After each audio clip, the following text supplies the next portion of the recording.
زلمی خلیلزاد: حکومت او طالبان دواړه باید په مذاکراتو کې ګټونکي وي. زلمی خلیلزاد وایي د طالبانو او حکومت ترمنځ خبرو کې یو لوری هم باید بایلونکی نه وي.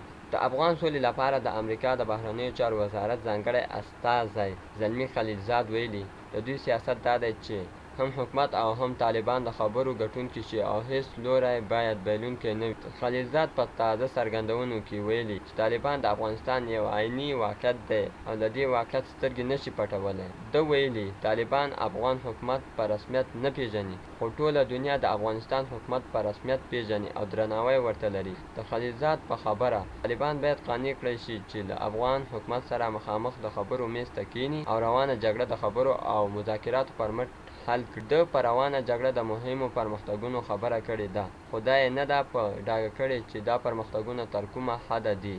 نړۍ مننه چې زموږ ویډیو مو تر اخره وکتله. په دې هیله چې د خوښې وړ مو ګرځېدلې وي. د لا ښکلو او په زړه پورې ویډیوګانو لپاره زموږ پښتو کریک انفو چینل سبسکرایب کړئ. والسلام.